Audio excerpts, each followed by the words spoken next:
Any students studying or are welcome to join this event. We're going to talk about a data art visualization machine learning prototype that we've made in the library to search the master's and thesis dissertation repository.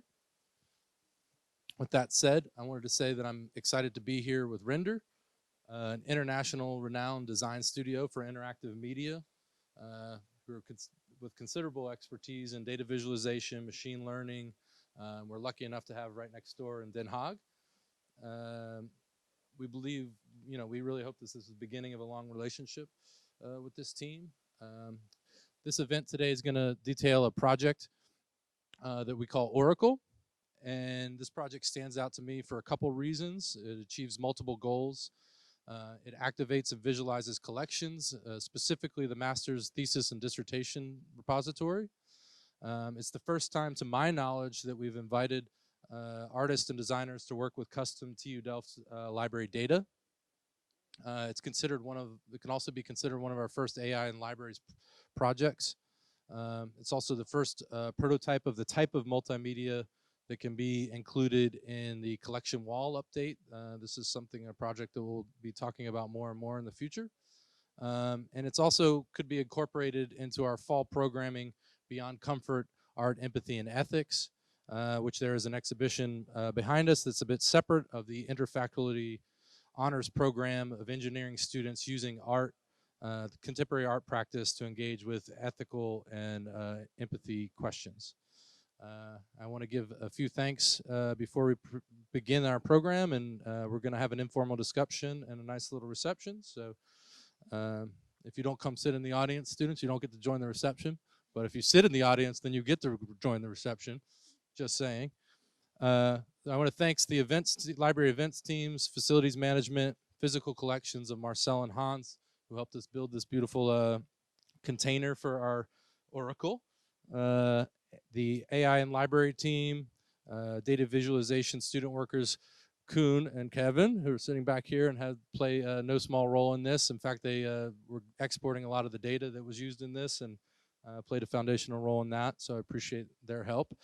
Sabine Kunst, who's sitting in the library, and the rest of the library MT for trusting these types of projects in the inspiring learning and working environment. With that said, I want to introduce our panelists real quick. From Render Studio, we have Viola Bernacchi. Did I say it correct? No, Bernacchi? I'm Italian, this is embarrassing. Alice Badansky, Edwin Jacobs, and Alice is from the TU Library working on the collection wall project at the end. Edwin Jacobs from Render Studio, and also Marco Dell'Abate. Correct, okay, I can do one. Okay, so I'm going to start us off here. I'll be your moderator, but we're going to talk about a little bit this project, its origins, how it came to be. The first question is for Viola. Can you give us a little background on Render Studio, the types of projects and collaborative expertise of the team? So hi everybody. So like as Vincent said, we are actually like a small studio, but like we are been working together for a very long time, and we are quite we have quite different skills because like our team is composed by designers, but also like developers, creative coders, and we often collaborate with scientists, architects, or like basically anyone who is trying to communicate something complex and want to reach us to build a storytelling and to build like a interactive narrative. We try to operate locally, so we are also happy to actually to do something for the TU Delft, but also often internationally, especially I must say, especially before the pandemic, we used like to do a lot of exhibition or to work like with cultural institution abroad, and this changed a bit, of course, like in the last couple of years, and in the sense that we have been asked for this client to move this kind of experience online. So we sort of develop like now yeah, we sort of like empower our expertise in making like experience, and to build like interactive piece that you can basically be used in every platform, also from your home. I would say our type of project like have always something in common, which is like drawing with data and to build narrative with data. And often like in this sense, like the data as let's say in their numeric form are not always visible, because we always try to visually translate them, and to build like let's say a narrative that is really digestible and friendly for the user. Yeah, we have been working like with say before cultural institution, or like scientific researcher lab, or also with more like say corporate client. But we always try to focus on the process and to iteration, to make something very experimental, and not like only have the goal of the end result. Just to think that's enough. Like, and maybe one thing that is like is also important to understand Oracle. And for the next question, it's like one of our core project is Open RNDR, which is a open source software for creative coding. And actually, Edwin has been the initiator of it more than 10 years ago almost. And it has been we have been tested, and it's like the solid base of our project. And it has been like put like on release like 5 years ago almost. So but I think we're been going to talk more about it in the during the Oracle presentation. Absolutely, thank you. Uh, well, the next question is actually to myself, which was the origin of Oracle and its role in the library. But I'm going to pass on to Render Studio too. I'll just take the lead on it, and I think what Viola is saying, and what I said in my introduction, Render Studio, and because of Open Render specifically, but also some of the prestigious projects that they've worked on, is an internationally renowned multimedia studio and design team, and so anyway, anyone that's sort of in the know on these sort of things knows the name, and so I of course they were on my radar, and then we reached out to them, and we had a project where we were looking at the data. We just started an AI in the libraries knowledge community at the TU Delft Library to try to see some of the things that machine learning and artificial intelligence could work. Projects that we can incorporate it into our mission. Also thinking about available data, so surveying that. The master's thesis and dissertation repository was one of the sort of easy targets, especially because we could indeed download it. Some of our data lakes are not as open and as accessible as we would like, and so we have a lot of progress to go on that. But then more conceptually, we met the team and we had a couple nice brainstorms, and we had some brainstorms with the students, and we went to the Den Haag a couple times, and we started really kind of focusing on a few things. One of which was the fact that the problem with digital collections was that they're sort of intangible, right? And how do you tangibilize a file? And so we wanted to sort of think about that. It was also clearly lacking an aesthetic element, and so how to make things attractive and dare I say beautiful.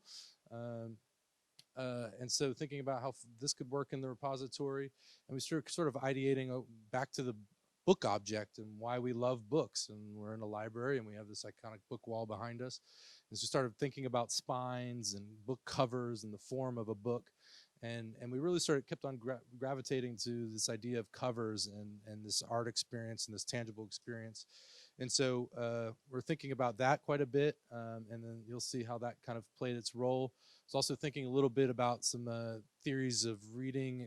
We might have heard of some theories of reading called close reading, but also Franco Moretti, an old literature theorist, introduced this concept of distant reading, and so how you can actually see read huge data collections, how you can see multiple publications on single topics over large time periods, these sort of things. So distance reading, these like hierarchical overviews of massive amount of publications was obviously something we want to accomplish and include in this. And then also just incorporating new digital tools um, and having some machine learning prototypes. And so certainly we wanted to take advantage of new technology to accomplish some of this. And then lastly, a little bit about the collection wall project, and I'm going to turn it over to my colleague to say that. So there's a little bit of a connection there, is where we see this is one of the prototypes that connect to that.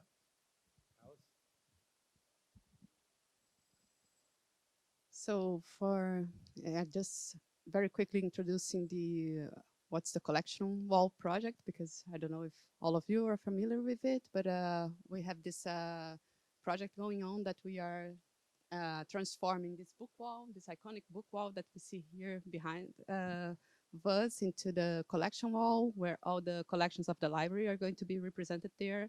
And we are designing new ways, innovative ways to activate them. And yeah, and so many of the aspects that were being already discussed in this project here with Render Studio are also being discussed in the collection wall project, specifically tangibilizing digital collections. And so we saw the potential of using it also as a prototype to test some of the concepts that we are discussing for the collection wall project. So this is the relation to it. It's a first prototype of a series of prototypes that we are going to do soon here. So yeah, the other ones are probably going to be more focused on the user test, because they have a design goal from the beginning, since they are based on concepts that were already generated.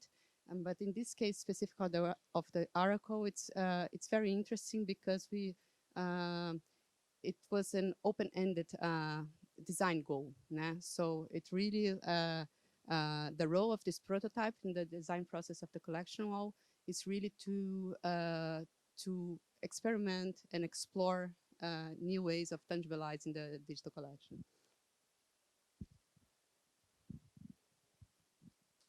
Testing our coordination. And just to dovetail off that, the prototype is available here. So when we're done with the small discussion, we are accepting user feedback. The creators are here, we're here. So we, part of the impetus of the whole event is to get you to use this thing and to get users to use this. And we have a small survey connected to it. So we really want feedback because this is a work in progress. So let's get right to the point. What does Oracle do, Marco? Yes, what does it do? Well, the main aim of Oracle is to associate each article in the library to a visual artifact, so as to make it tangible, as you said before correctly. Yeah, so in doing that, we can make the process of viewing the library not anymore a scientific process, but more of an exploratory process.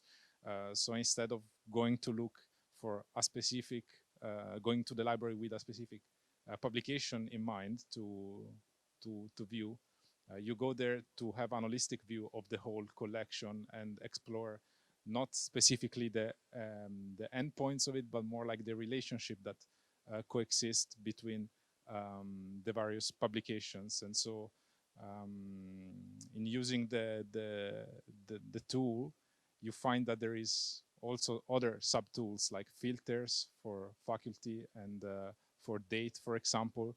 And these allow you to create semantic connections between the various publications. So it doesn't allow you specifically to read a publication, but it allows you to access it in a way that you can contextualize it with the publications around it. And of course, you can also access the publication itself, because every publication that appears on the screen provides a QR code through which you can then access the online TU Delft archive and view the actual publication at the end. Yeah. I think Marco summed it up really nicely. So I'll just leave it at this. So how does one start a project like this in terms of designing a visual infrastructure, and how do technologies like machine learning become useful for designers? I will take this one. So this is actually for us a recurring theme. Like we have you have a collection of artifacts that, well, for a part they live in digital systems because we have a data set of it, but for another part they don't really live in a place where we can fully capture or we can fully describe yet what this collection is about. So how we usually begin these kind of projects is building tools that can, for every bit of information that we have in this collection, it can expand it a bit. And so for this collection, for example, we expanded it in a way that we can describe every point in this collection in terms of context. And that means that the collection itself is described by the items that are in this collection. Then the most important part actually is transforming all this information into a representation that allows computer software to work with it.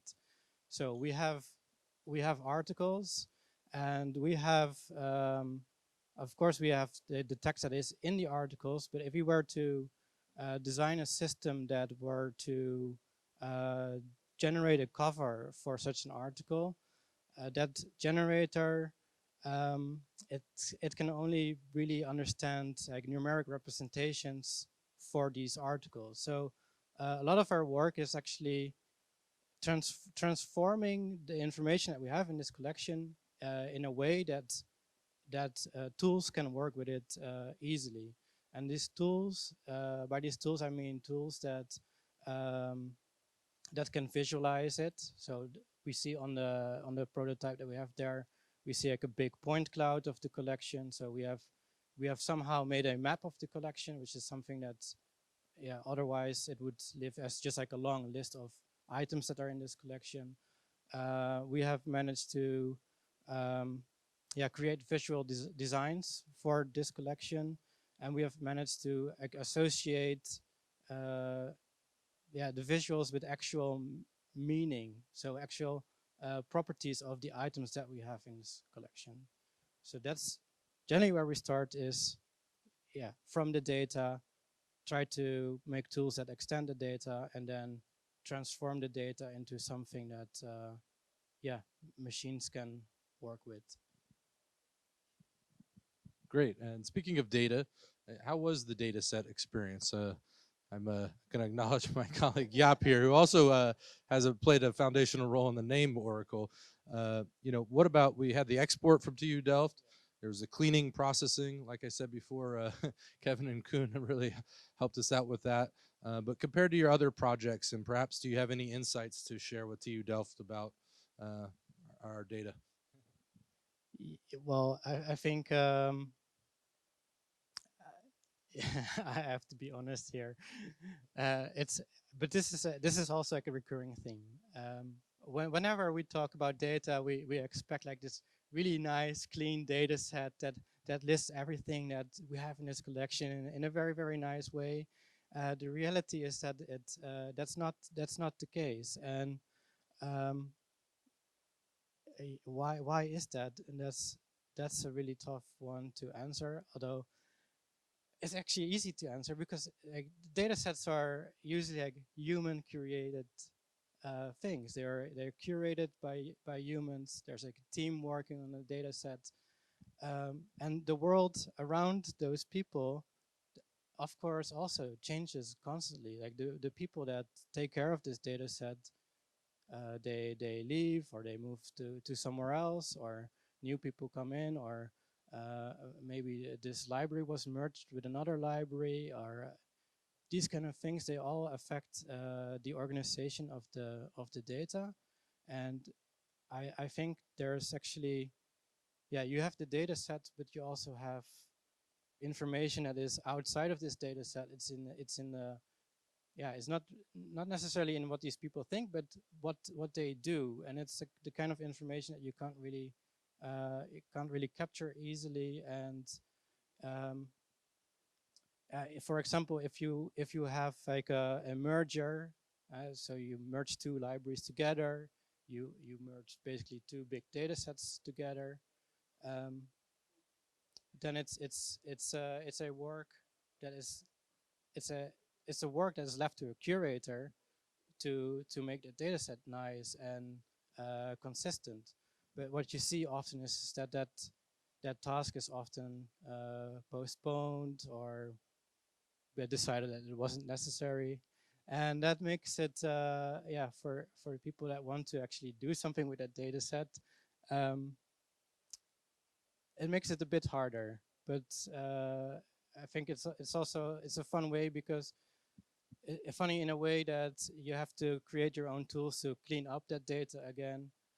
Actually, by cleaning up that data, you also put yourself into the role of a data curator, and there are a lot of questions coming at the person cleaning up the data, like why is this, how is this, and then you realize that you don't have this information and you can't possibly clean it up by without imposing your own opinions or your own way of organizing this data on top of this data set.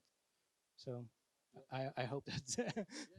No, I remember in fact, we even had to create another complicated spreadsheet just to trace the origins of all the history of the faculty names, to sort of triangulate that to sort of containerize them within, or at least categorize them into the current names for the faculties at TU Delft. So that was a fun process. And just to shed a little bit more insight to the specific data behind it, I believe Kevin started with 9 3.5 gigabyte data CSVs and somehow managed to composite them into a single CSV with about 150,000 entries or something like count lines. So yeah, that's the data that sort of got cleansed and made it to the Oracle eventually. It fed the Oracle, I should say. Um, so when viewing a map of 500 dimensions compressed into two or three dimensions of data clustered, a threshold or a point of orientation are needed for users. What orientations are we attempting to give in the UX to help users with this tool and to give them the threshold to approach it? Alice.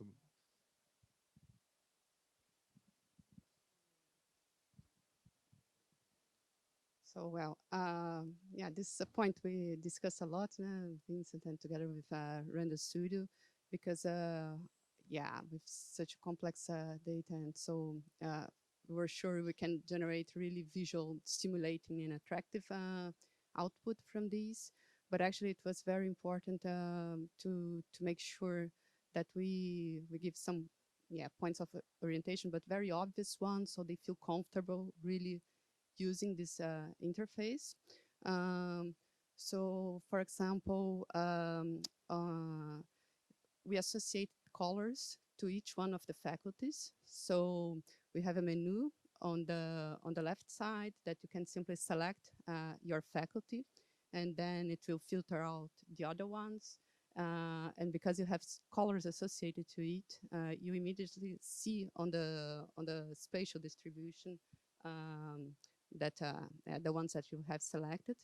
And this really facilitates the navigation. I think this is also based on discussions that we have been having, for example, with other concepts for the collection wall, but that we had with students. And one of their feedbacks was, for example, that they would start exploring the collection wall, always first approaching their faculties and then exploring the other contents. So this is something we want to already test, for example, in this prototype. We found interesting to make it very obvious so people can orient themselves in this interface. Another point of orientation, again, very obvious one, was to add like a slider that users can select a specific time, né, or period of time. So again, this works filtering out the theses and dissertations that are not selected in this period of time. So they are not visible anymore on the interface. So this way, again, it's very easy to start navigating then to explore, for example, related items and so in this spatial part. But this is a point we must say. This is a prototype 1.0. This is something that is still a work in progress. We believe that the interface, we have a lot of work still to make it more and more comfortable, so users can really navigate and have insights from there. Né? So can really see the value for their field.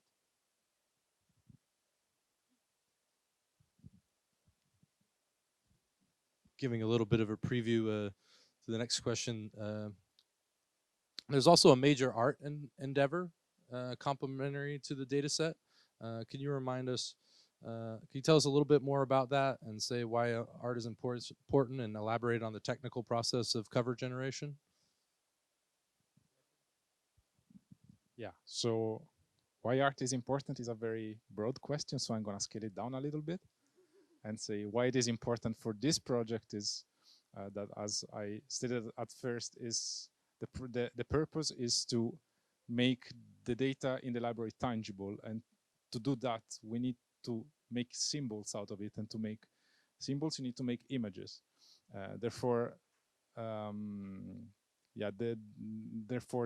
there comes the task to assign to each of the cover of the publications a specific covers, and a few challenges arise in this.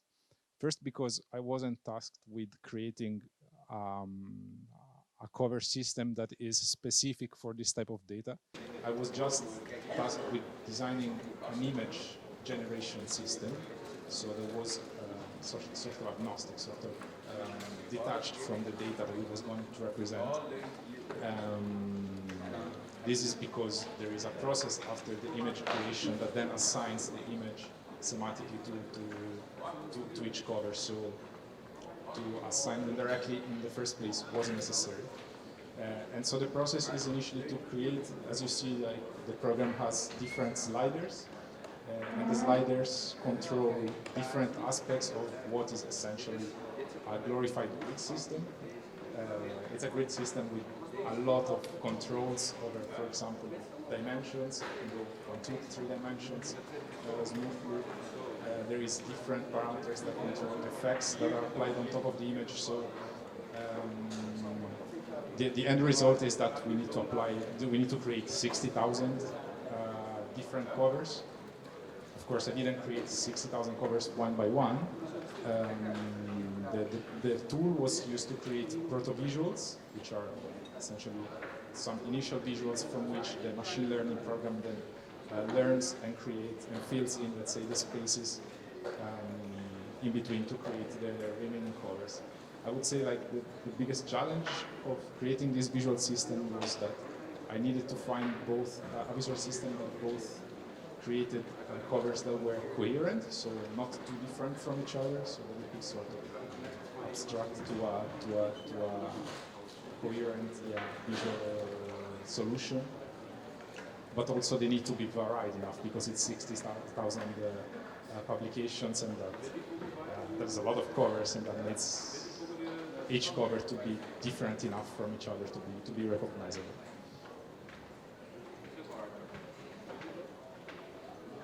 So you mentioned machine learning was used in mapping the clusters and again in the cover design, but it's also used a third time to relate the article points to the covers in this creative visual system. So can you please explain how you use neural networks to compare articles and visual information to make sure that they're consistent, and how much of this is randomized information versus what can be validated? Yes, so Marco explained nicely that he was tasked to make a visual system. So you have to imagine that if you want to take a more accessible metaphor, Marco made sort of a Photoshop that has only sliders. There's no brush. So there you can see a preview of their program. So there are, in this program there are 47 sliders, and you can make really a very large combination of settings of those sliders, of course. But in the end, we wanted to make a system that could be used to make covers that are actually informed by the article that we are making a cover for. So it's a data-driven cover. To be able to do this, we first have to simplify a bit the work that Marco did. So he made this very complex system with 47 sliders. It has really a large potential, but I wanted to have like a much simpler representation of the system. So I simplified or I compressed it by first asking Marco to make, with his tool, 200 covers for 200 random articles that I've picked. So those articles, they serve as examples. We call those things photo visuals in our workflow. From those 200 examples that Marco made, I can sort of learn like which parts of this complex visual system are actually used and what are like very common combinations that are made with these sliders. So I managed to reduce this very complex system to a system of basically just 2 sliders. And these 2 sliders, they very nicely capture patterns in the way that Marco has made these covers for these 200 articles that I asked him to make. And by doing this, by creating 200 covers for 200 known articles, we start to make a link between the articles and the visual system. So it's really like a third actor between the two the systems. So we have the system of the articles, the data, and we have this visual system. And by having like this process of making examples, we start associating the article system to the visual system. What we do from these 200 examples, we sort of learn how to fill in the rest. So for the remainder of the 60,000 articles, we can automatically generate articles basically by looking at how Marco constructed those covers before. So in the process of this automatically generating those covers, there's no random. So it should really be like every cover is informed to an extent. I think the tricky thing here is like how well is this cover really fitting the article that we have made. And to be able to answer that, you would have to really look at all those covers again, and then if it's good, then your work is done. If it's not good, then we can basically reiterate over the entire pipeline that we have made. So that means that we have to go back to the data. Like this, in the beginning I said we have to make a representation of these articles that is well suited for machines. You would have to revise this part, just make it one step better than it was before. You could go back to the visual system if it turns out that too many articles that are actually very different, they look very similar, then maybe we haven't made like a big enough visual system, or we haven't made enough examples.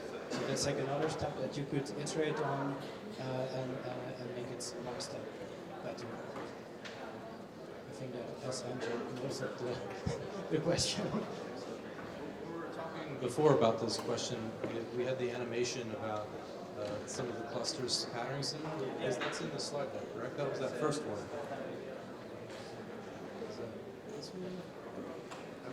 first one. This one. Maybe you can explain this animation. It's really tough to explain, but I'll try my best. So we have two 2D maps. One is in one map we have the position of the article in its data representation. It's a data representation that's originally 500 dimensions, but we have compressed this into 2 dimensions. And the other position that we have is its position in this 2D slider system that we have made. And sort of the thought is that if you have good associations, you would be able to see patterns if you move the point from one space to the other space. So we made this animation that moves the entire collection from its data representation to its visual representation. Stay with me. And if you in this animation you see you can clearly see clusters that of points that stay close together. That means that we have done our work well, at least for a part of it. That's what I wanted to show here.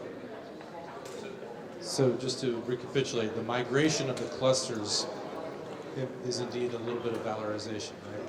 Because if the clusters just sort of exploded elsewhere, then that correlation would be off. If this would look entirely random, then also our association would be entirely random. So now we have points that were close in the data representation. They are close because they are very, very similar. If they migrate to this other representation and they are still close, that means that we have learned a proper association, and even in this other representation they are still close.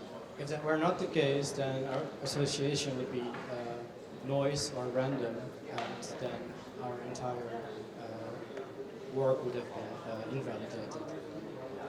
And you went and got such a cool animation. Okay, so we've just drilled in pretty deep here. I'm going to maybe pull out and get a broader perspective. So how does Oracle stand out in the render portfolio and precedents, and how is it new? So I think the project has like some of the ingredients that are, that we always, that are very recurrent in our projects, which is like, of course, like working with an archive over time, an archive that is complex. So on one end, like make it possible to show like its complexity. So when you arrive in front of this Oracle screen, you already see, oh my God, that's really a lot of material here that I'm looking at. But on the other way, there is also this other aspect, these other ingredients, which is like building and unfolding a narrative layer by layer. So you can sort of like unfolding this very complex information. In this case, like, this book, it also belongs to a department, but it's also connected by keywords with other documentation. So, and you get like, you get digest this information like one piece at a time. So it's not like, I think not very overwhelming for the user. And these are things that, are really like, we are often do that in our projects, and then like, also like bit what also Marco explained before, like an admin, like in creating this visual vocabulary, in generating this cover, so like creating like an element that can trigger the user and also make like like the experience of searching and exploring like the library in a much more like I think explorative way, that you can also have a bit of serendipity. Maybe you search for something and you can find something else, and then you can continue like staying in the platform. That's, I think, what's something that sort of belongs to the precedents or the current portfolio of RNDR. And what is new, I think, is like bringing all these this experience and working also with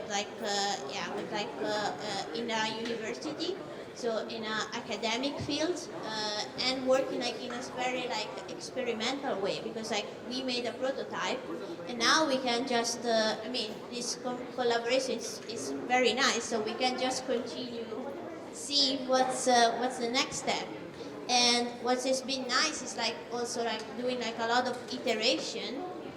It's not like working with like a corporate client that just want the end result super sleek. So you have like more time to see, okay, like to make discoveries and to like iterate during the work. So that's, I think, something that we all have been, we really like to do. So like, We like that you do it with us. You hinted at our last question. There's a bit of a promise by calling this Oracle 1.0. Can anyone, this is for everyone, give us some hints of what's to come or some ideas that are on the table?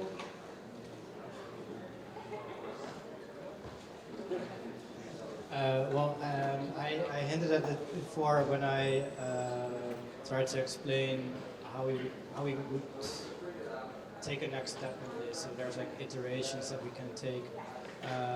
Like in the data representation, there are iterations that we can make in the visual system that we have created. But I think more important are the improvements that we can make to the UX, to the interface, study how people actually use it and improve on that. And then there's also, I believe, hints of an online version. So I think like for now, like is the piece almost stand even like a data sculpture somehow, like and what's the next step? It will be, okay, how can we make it like more, let's say, useful in sense like how can we add like search functionality there, and but to make like this experience, let's say, a bit less formal and rigid compared to the one that you have like currently like on the TU Delft website, let's say. So like much more visual, much more friendly.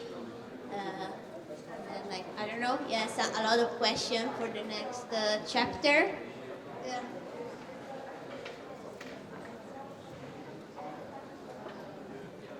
I think that's it. The idea is really like now to do user tests, and based on that and based on the whole collaboration with Render Studio, we are going to learn from this prototype. The idea is that, and then from there we will not only make adjustments in terms. It seems like it needs to get more into a tool, definitely. So we're just a little bit the interface and so, but we will also discuss on other format possibilities. Yeah? So how many of nice insights that we have on this specific installation, how they can be also interesting in maybe other concepts, for example, for the production model that we already use. So this idea of cover generation, for example, we already are exploring this and other concepts for the collection model. So I believe we are not limited to one specific format we're seeing right now. This is just the start.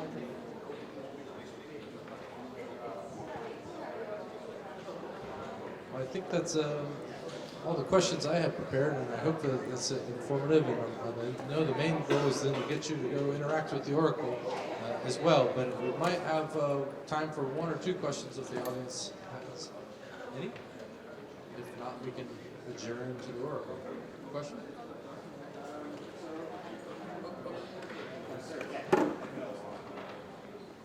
So you guys did some prototyping work before this prototype already, and I wondered how you got to this specific way of visual exploration. So for example, you walk in a projected sphere and find near things. What other things did you try out? Yeah.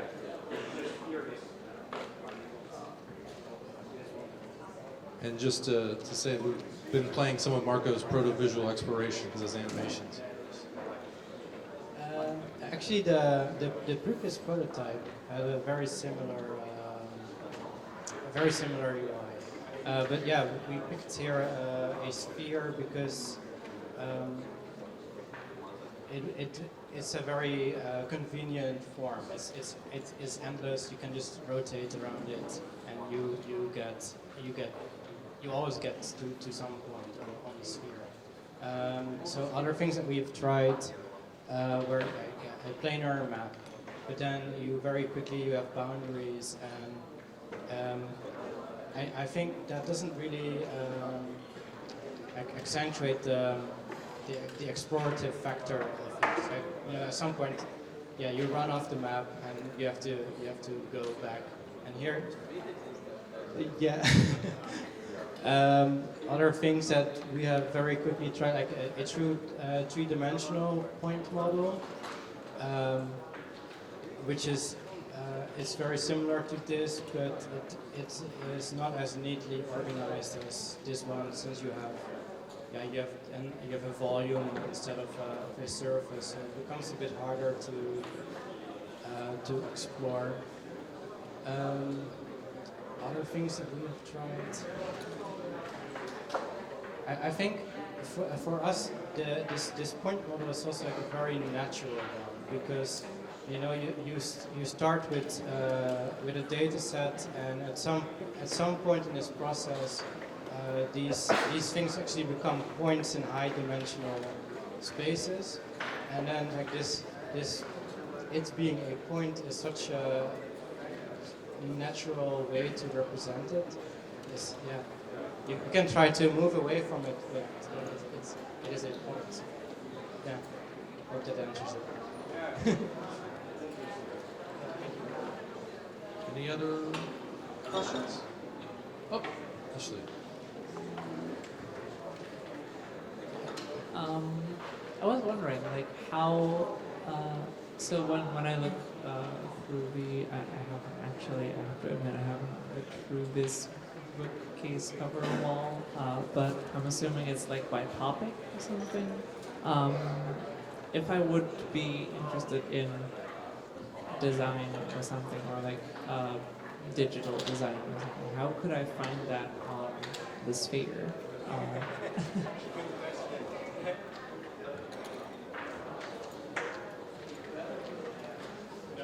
Yeah, you touch immediately one of its weaknesses in its current incarnation, I would say.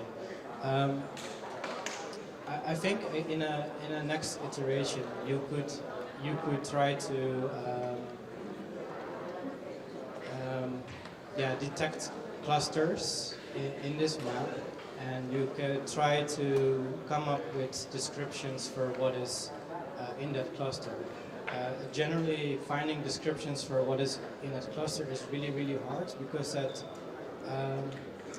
generally, to give a good description of what is in a cluster, you have to bring in information that is not necessarily in this cluster.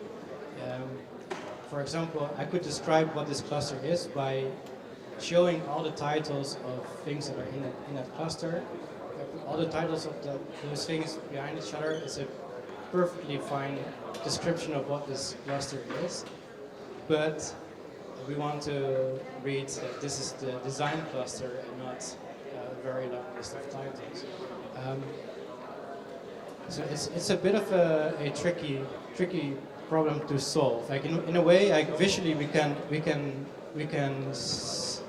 show that, yeah, this is a cluster, and in this cluster, things that are about the same topic, they are there together.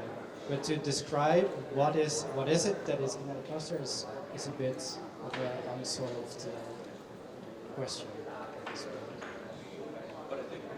More practically, to answer your question, you could filter out to the faculties to only the design faculty, and then you would have to sort of surf the clusters and see the related title names to try to find the more design-centric ones, and then start scanning the QR codes of ones you're interested in by title in the current form.